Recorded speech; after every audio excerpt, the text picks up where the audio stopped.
Gladiolus শীতকালীন একটি চমৎকার ফুল এবং এটি বাল্ব থেকে বংশবিস্তার করে। শীতকালীন আর 5টি গাছের মতো এটি আমাদের বছরের পর বছর কিনতে হয় না। আমার গাছে ফুলের স্টিক আসতেও শুরু করেছে, তবে দুঃখের বিষয় আজ সকালেই এই স্টিকটি হনুমানে ভেঙে দিয়েছে।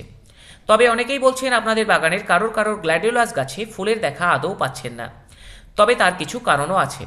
গ্ল্যাডিওলাস যেহেতু বাল্বের মাধ্যমে বংশবিস্তার করে, ম্যাচিওর বাল্ব না হলে আপনারা ফুল পাবেন না। ফার্স্ট জেনারেশনের বাল্বে ফুল আসে না, তাই গ্ল্যাডিওলাস গাছ সব সময় ম্যাচিওর বাল্ব দেখে কেনার চেষ্টা করবেন।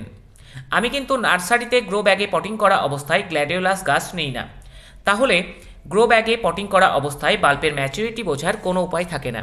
শুধু বাল্ব নার্সারিতেও পাওয়া যায়। শীতের শুরুতেই তখন বেছে বেছে ম্যাচিওর টাইপের বাল্ব সংগ্রহ করতে হবে। এই গ্ল্যাডিওলাস গাছের ফুল আসার আগের ও পরের পরিচর্যা, খাবার দাবার সম্পর্কে বেশ কিছু ভিডিও পূর্বেই দেওয়া হয়েছে।